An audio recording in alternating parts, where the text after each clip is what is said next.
There are those who believe that the world we know is not what it seems.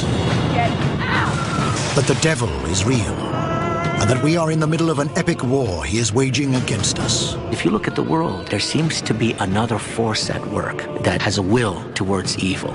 When you're inside the exorcism, you're attacking, and the demon is defending himself. A battle between good and evil, fought man to man and soul to soul. If you are unlucky enough to be caught up in it, there are only a handful of people in the world who can help you. They are the Exorcists, and these are their true stories. Once evil is turned out into the world, it is exceedingly difficult to put back in the box. Every year, the Roman Catholic Church receives thousands of requests for help with what the Church calls demonic infestations.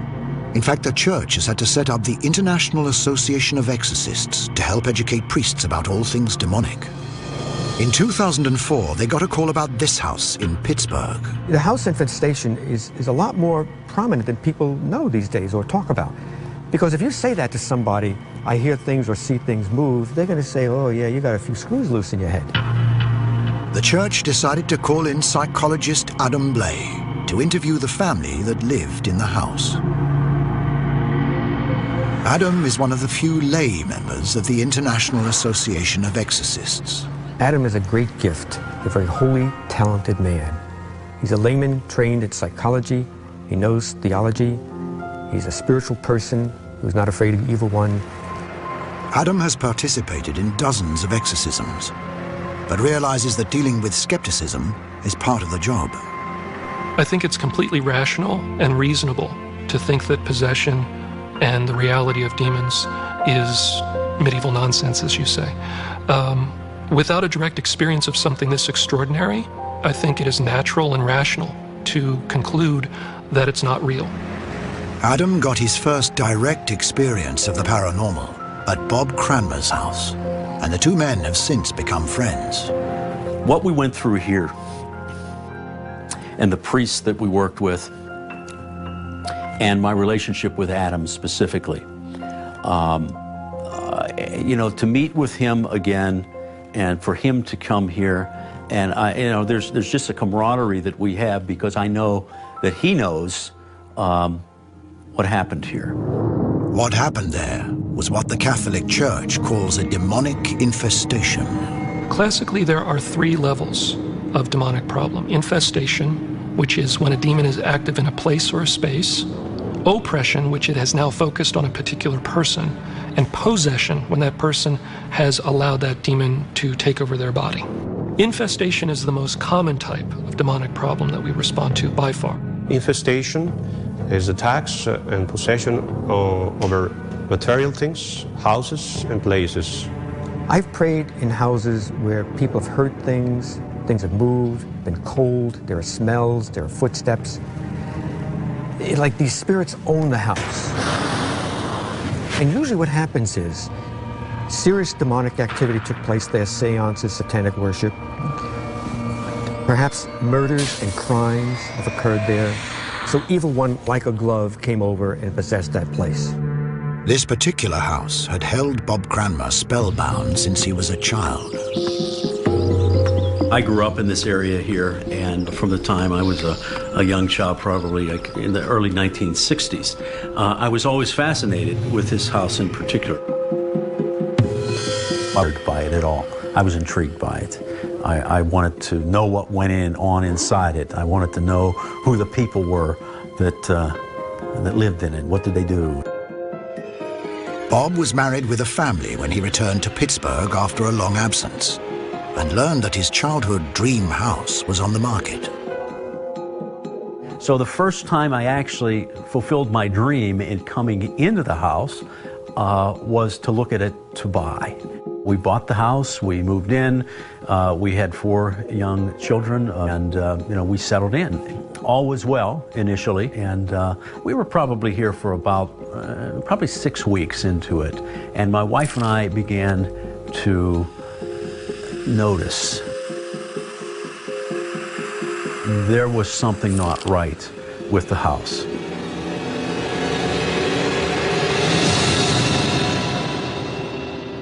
Things would be moved, things would go missing.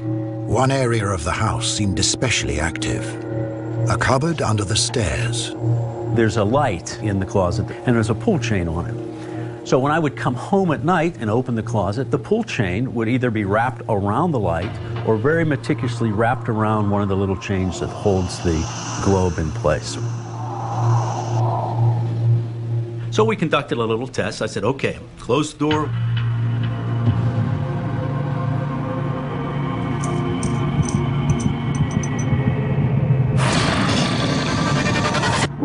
Open the closet again, and sure enough, the chain would be. So we knew then, okay, we got a ghost. All the neighborhood kids that we met would be like, oh, you live in that house. It's pretty spooky. We're like, yeah, it's haunted. You know, they wouldn't believe us. We'd invite them over for a night, and, you know, none of them would ever come back. It's very important to understand the difference between a human spirit haunting and a demonic haunting, which we would call an infestation. From a Catholic perspective, the human spirit haunting is a soul in purgatory, signaling that they're present. A demonic infestation is destructive. That seemed to describe what was happening in the Cranmer house. Bob would wake up every morning with scratches, and it looked like a cat's nails had scratched him down his back. Two of my kids saw a dark shadow standing over their beds. In the shape of like a human, and it came just like hopping into my room, stood at the foot of my bed, and I just looked at it for a second. I pulled the blankets up over my head, flew out of my hands to the bottom of my feet, folded perfectly. As years went by, certain members of my family began to have mental issues, oppressions, very paranoid type behavior, completely out of context with who they were and who they are. It's Malik. He's my friend. I guess you could say went out of control and got pretty crazy there for a couple years. I spent 14 days in psychiatric ward, locked down in psychiatric ward, because this thing was affecting me, and we didn't know that at the time. We thought it was just me. We weren't the same people. We were all completely different. Finally, 2002, 2003, the phenomenon in the house became very apparent, kind of in your face. I mean, it was not masking its presence anymore. And what do you do? I mean, I was a Protestant at the time. I went to the pastor of my church and told him about this. And his eyes got as big as 50-cent pieces and said, "Oh, okay, thanks." I've seen the movies, The Exorcist and so on. And what do? You talk to a priest. As an experienced priest, Father Mike Salvagna was familiar with demonic infestations and blessed the house many times, in addition to celebrating Mass there. There was two priests who would come to the house, and then there was this kind of mysterious, mystical priest who would only talk to me on the telephone. And he said he could not come to the house for whatever reason. He said that if he came to the house, things would get much worse. Experience has taught the exorcists that demons fight to retain what they've conquered. All right, why a demon would want to infest a house? Well, it's territorial. The demon wants to possess the earth, possess people. Ultimately, wants to kill them. So, any way the evil one can wreck family life, he's gaining ground. A number of different priests came to bless the house. But when the prayer session seemed to have no effect, Adam Blay was called in. I got involved in the case as an outside observer, brought in to just provide kind of validating outside observation, and I guess they wanted a fresh set of eyes. What happened next would change Adam's life and put him in regular contact with dark forces. Forces he believes can only be described as demonic. After years of living in a house they believed was haunted, Bob Cranmer and his family called on Father Mike Salvagna and Adam Blay to see if they could rid the building of evil spirits. We would be protected. But that's easier said than done. Being involved in demonology, being involved in working with people that have become entangled with the demonic is complicated. At the beginning, you feel like a detective. You're trying to figure out what went on here, what is still hidden, what secrets are being kept. Father Mike and Adam went through the house, blessing every room.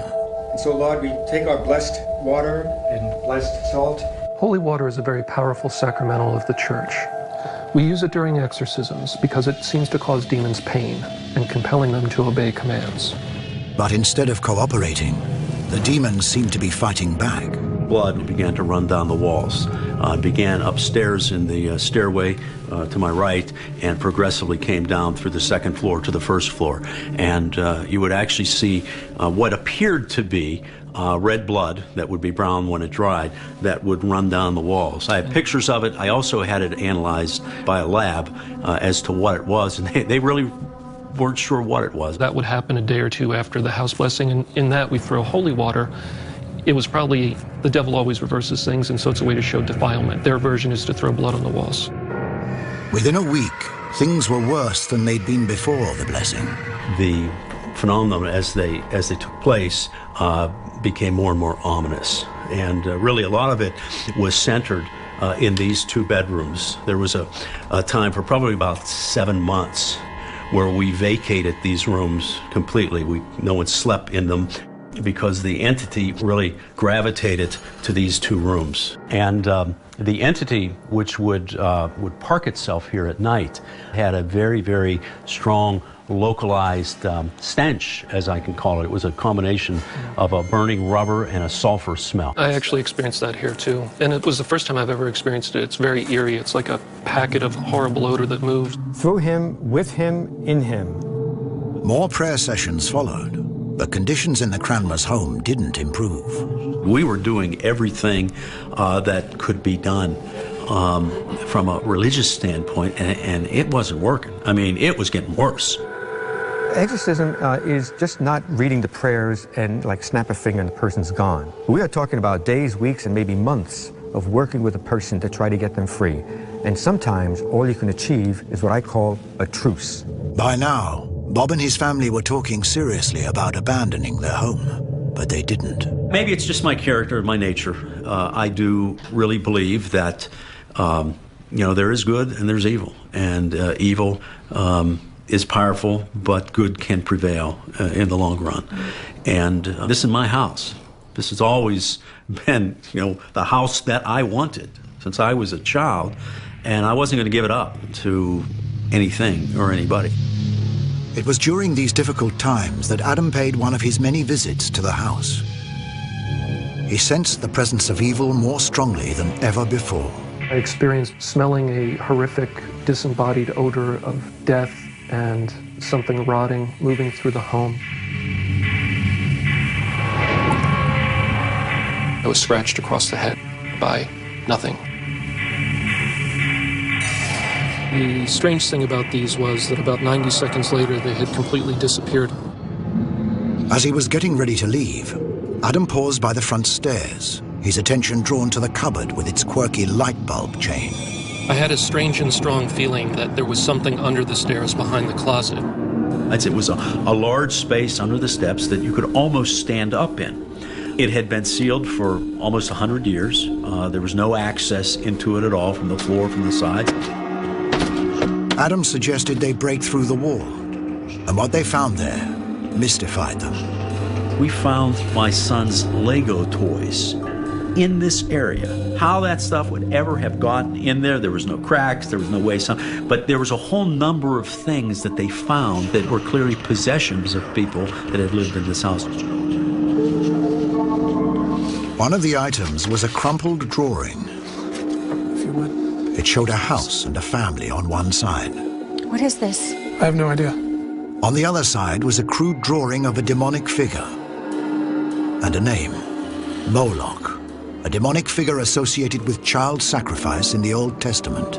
Doesn't mean the paper was a curse or was necessarily connected with black magic, but it seemed to be perhaps a clue. For Adam and Father Mike, having a name for the demon gave them a significant advantage, if the name was the right one. Now, the demons, of course, know this. They will fight tooth and nail not to give their true name, because once the priest has that name, it's no longer in the name of God, get out. It's in the name of God, blankety blank, get out. And that prayer, because it's specific, has a much greater impact.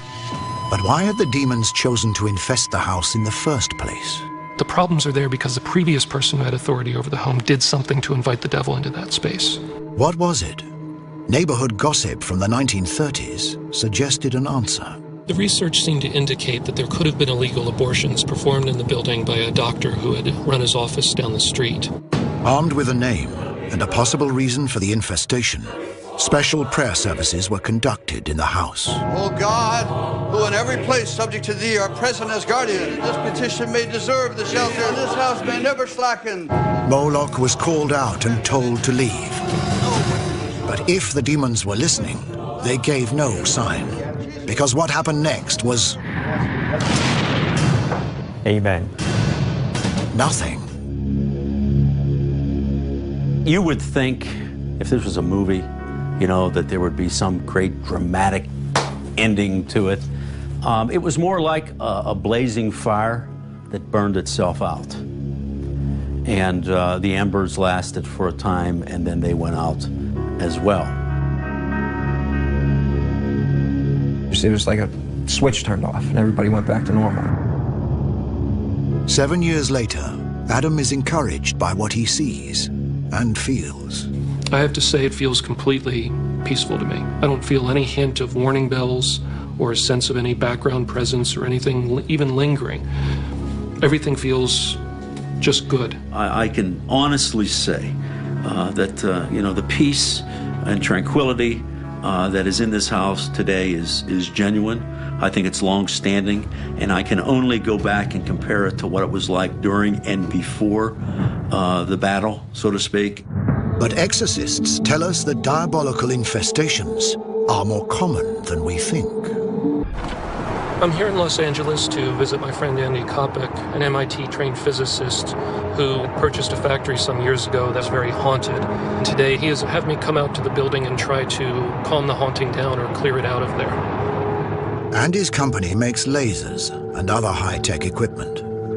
My background is in general physics, applied physics, thermodynamic physics, mathematics. I started this company in a small little building, and I ran out of room, so we expanded and moved into this building. The former tenants, they showed up to pick up some mail that was delivered. They didn't have it forwarded at that point. The fellow walks in and he asks me, how's the building working out for you? And he was actually nervous when he walked into the lobby. And I said, what do you mean, how's the building working out for me? I said, it's great. And he says, you're not here at night, are you? Yeah, sometimes. He says, don't you hear the pounding and the screams and the noises? And he said, that's why we moved. And I thought, you've got to be kidding. But I wondered what it sounded like here at night. I wondered what sounds they were hearing. And it's a big industrial park. Of course you're going to have sounds. There's trucks moving in and out and people rummaging around through the dumpsters maybe. So I put some recorders out here in the shop.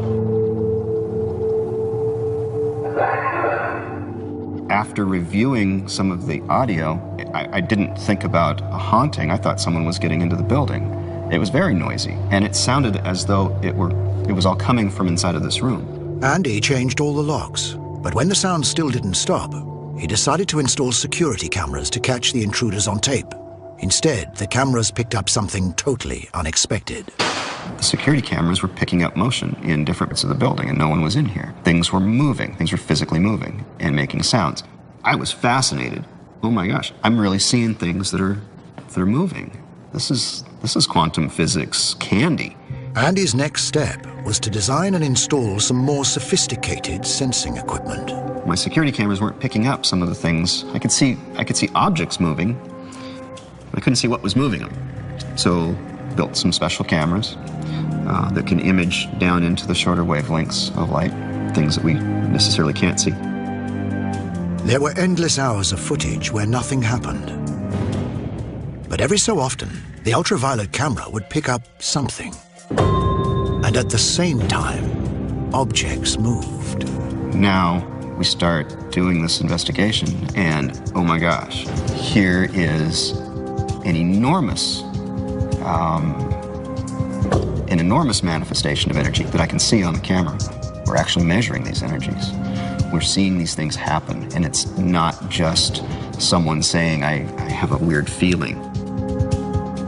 Andy started researching the paranormal and attended a conference where he met Adam Blay, who agreed to pay the factory a visit.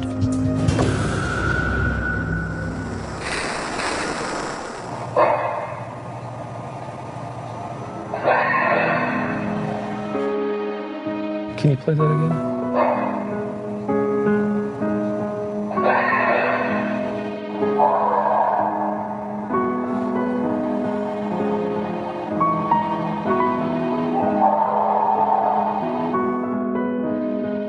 Now, when you did video, I think the one time you told me a partition fell.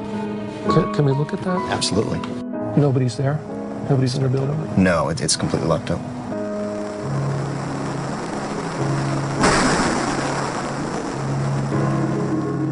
And that part's clearly destructive. And that wall you added, right, when you got here? Yes, yes. Interesting little side story. That's the same area that the previous tenant had problems with. Yeah, I never put this together until now, that there seems to be a localization, because what I've noticed with some hauntings is they seem to be almost tethered, like in a 20-foot radius circle. And this is often seems to be with human souls, particularly bad people, that we think are in purgatory and are working out their spiritual baggage, but they don't seem to be allowed to move very far. And it's dawning on me as we're looking at this that that's all within a 20-foot radius, 40-foot diameter area. It might fit that pattern. Two historical incidents suggested that the factory might merely be haunted and not infested. There was a oil refinery across the street that had a traumatic accident and fire that kind of leveled the place, and there were a few people that were killed within that event. And also on the land surrounding here, there have been some mass graves that were uncovered when they were excavating the land to get the classic Indian burial ground explanation for what was going on. For souls in purgatory, the church recommends prayers and blessings. And holy is this door. If they proceed without resistance, it's less likely that demonic forces are involved. I basically said some prayers asking for a blessing for the building and the blessing of the threshold, which is an old Catholic blessing for a doorway, to ask angels to guard it, that evil not be able to cross that threshold. It's a very powerful blessing. Amen. No one knows what was causing the disturbances in the factory, but they seem to stop after the blessing. And now Andy's been left with more questions than answers. It changes everything. It changes how you look at everything. At that point, I was forced to challenge everything that I know, because there are new realities that are measurable. Whatever those new realities are, humans have been trying to tap into them for centuries, and the church believes that's a very bad idea. All across the country, interest in the paranormal is on the rise, and it's keeping Adam busy. Sometimes I'm on the road 90% of the month. I'm continuously being summoned, so I'll jump on a plane. I'll land in some city. Somebody will take me to a hotel or a rectory, and then take the ride over to some exorcism, deal with some demon. Right now I'm in the Midwest. I'm heading to check in with Misty, a woman I've been working with for about 5 years. Like many people that have gotten involved in the occult in the form of the paranormal, she has developed a problem. What's present right now is a real evil spirit, and it's in this room as we're talking, and it's angry. The demons use many tricks, and one of them is through spirit communication, divination, in order to lure people into a relationship with them. In Misty's case, her free will choices to open the door to spirits through divination is what led to her problems. The more we engage our free will to consent to evil or to the suggestions and insinuations of the devil, for example, by a pact with the devil, satanic rituals, dabbling in the occult even, it opens the door. I went on my first paranormal investigation, and I saw somebody doing dowsing rods, and I was immediately drawn to it, just beeline. For Misty, the door opened with dowsing, the ability to sense energy fields using metal rods. I started using them in ways probably most people don't use them. I was able to help other investigators locate where the spirits are, ask them to come up and communicate with me first if they were stubborn. It was captivating. It just kind of pulled me in, and it pulled me in very quickly. I was always under the understanding, if you're doing it for the right reasons, and if you keep yourself grounded and you pray to God and you ask for protection, that you're going to be safe. And that's not true. It's not true. Misty had grown up in a Christian household and believed that guardian angels were always nearby to protect her. Now, she wasn't so sure. At some point in the process, I started to feel that I was being governed by something that was not positive. In the beginning, it was a lot of the poltergeist type activity. There would be the sound of breaking glass. It sounded like every glass in my house broke. I'd go to investigate. There wouldn't be any glass. What went from curiosity and wanting to do the right thing became an obsession. There was just a seduction to it that just pulled me along. One particular night, I saw something in the window, and I thought somebody was standing on the other side of the window watching me. Who's there? But when it ran, the entity ran behind me and through my house. At that point, everything escalated. I started smelling the smell of death. I'm looking at the ceiling, and all of a sudden, this horrible-looking demonic thing flies out of the ceiling towards me and grabs a hold of me, and my arms are pinned, and I'm struggling. I felt like I was being held underwater. It was horrible. That's when I called Adam. When we work with people, we often give them sacramentals, which are essentially blessed objects, blessed by a priest. In Misty's case, one of the objects that I had given her to use was a blessed candle. I simply instructed her to light the candle if she was going to be praying, and also to light it if she felt that there were evil spirits nearby.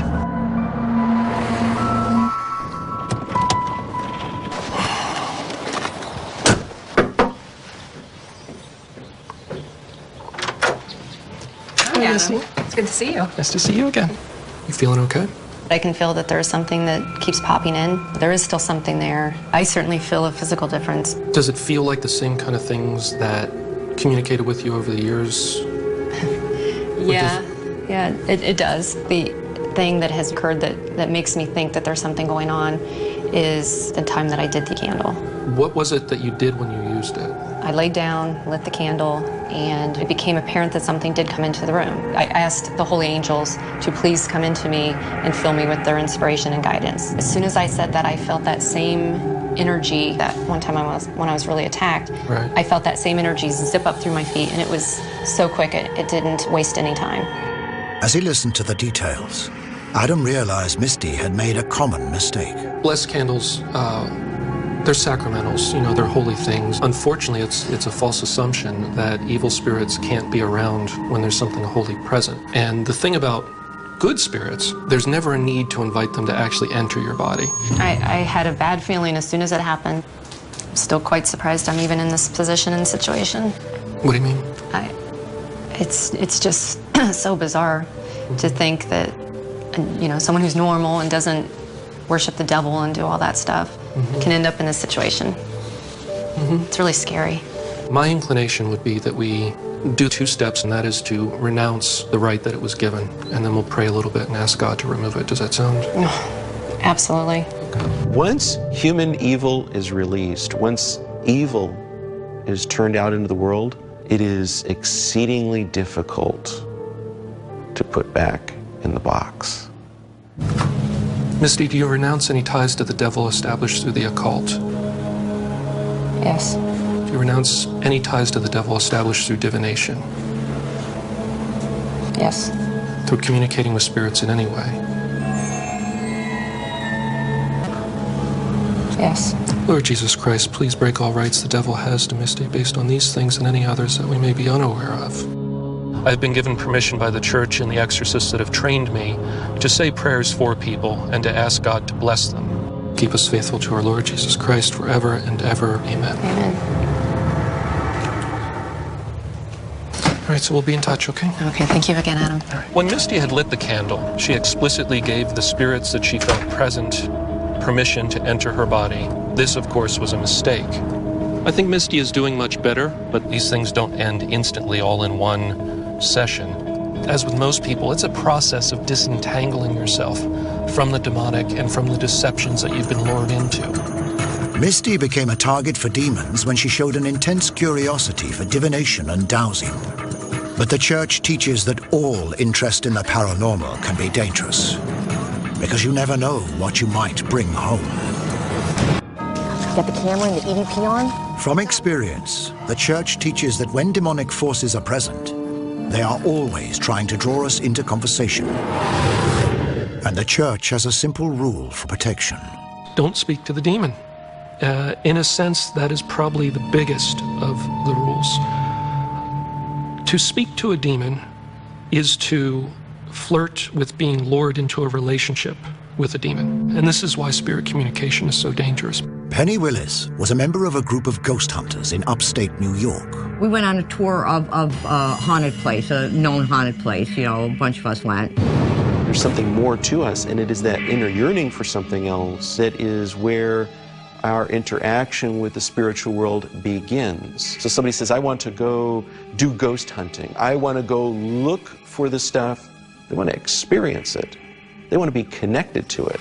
And sometimes that connection goes in directions that they don't want it to go in. Penny frequently spent time at her daughter's house, babysitting her grandson Seth, who is autistic. But it was Penny's daughter Elizabeth who was the first to feel that an invisible presence was playing with her. Had her mother brought an evil spirit home with her? The grandmother of the child was pretty seriously involved in ghost hunting and had been trying to record evidence of spirits at a cemetery and seemed to have caught a black shadow on film. And this whole problem started, I believe, the night or the day after the child's mother visited the grandmother's house and watched this footage with her. I believe there's a very big possibility that it could have been attached to her and just followed her here. Whatever it was, it seemed to take an interest in Seth or his bedroom. Then we'd hear growling. The growling would come from my son's room. I couldn't deal with that. I was scared. I remember one time she called me that she complained that her computer room was right off of Seth's bedroom and that his bedroom door, where she was at the computer, had slammed shut. And so she was panicking, and I'm on the phone with her, and I said, well, open the door. And she said, well, I did open the door. And all of a sudden, I heard a loud bang, and it slammed shut. The door to Seth's bedroom opened and closed on its own, even after Elizabeth put a rug under it. Seth's behavior began to change. He would be afraid. He'd wake up around 3 o'clock every morning screaming for no reason at all. He would see something that I didn't see. And, you know, at first we thought maybe he was just having nightmares, maybe night terrors at his age. Many people wake up at around 3 a.m. at the end of a 4-hour sleep cycle. But in some cases, the time can be significant. 3 p.m. in the afternoon is a traditional time when Jesus Christ died on the cross. 3 a.m. is the complete opposite of that. Again, this pattern of the devil mocking God and doing the inversion of things. Before the trouble began, Seth was a cheerful child with a sunny disposition. It was really awful because Seth has always been, it's hard to explain, but everything makes him happy. The simplest things make him happy. Nothing made him cry, you know? You have no way of knowing what's going on with him, that if he's crying, there's something bad going on. We took him to doctors. We took him to specialists. Nothing was wrong with him.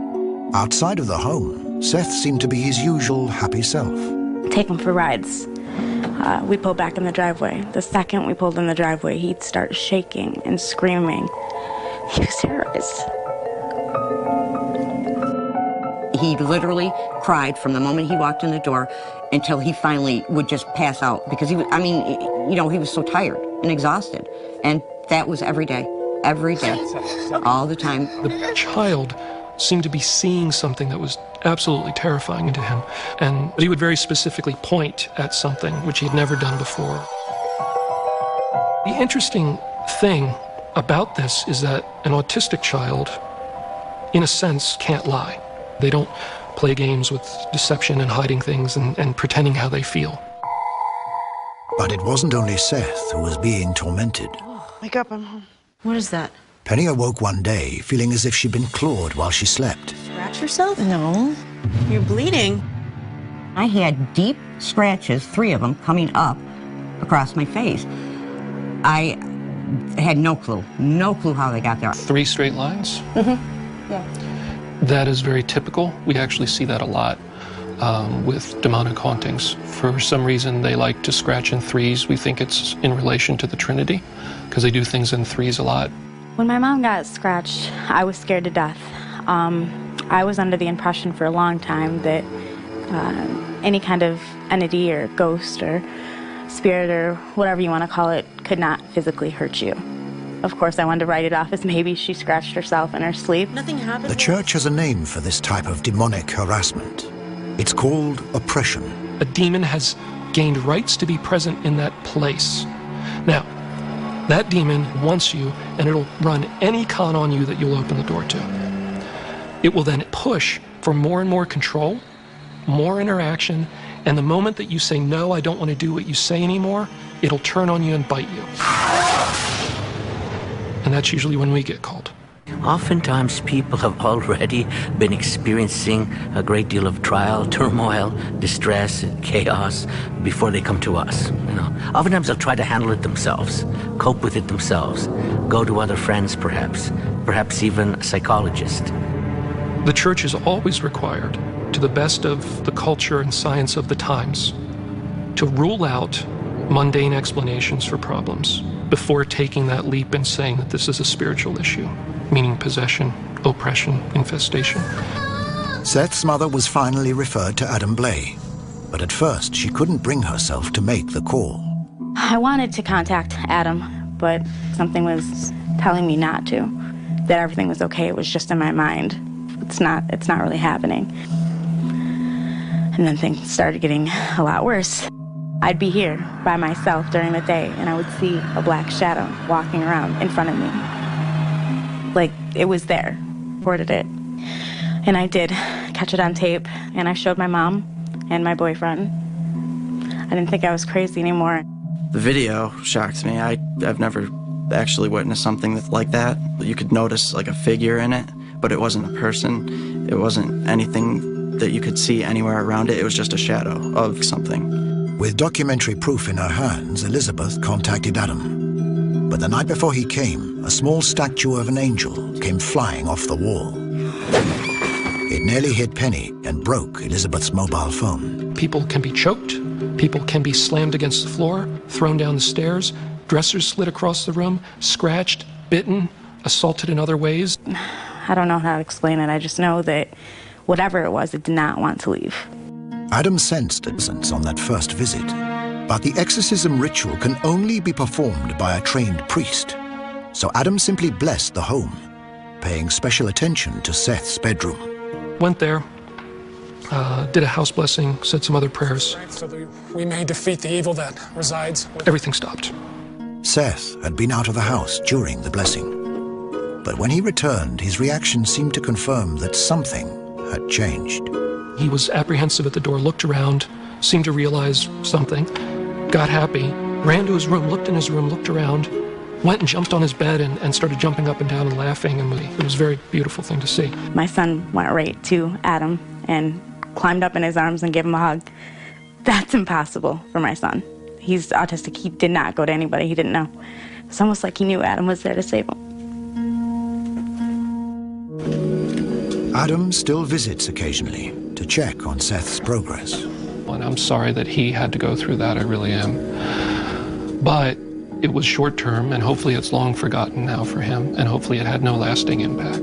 Given your experience with all this, what are your thoughts about ghost hunting now? Do you do it anymore? I don't do it now. We haven't done anything with it.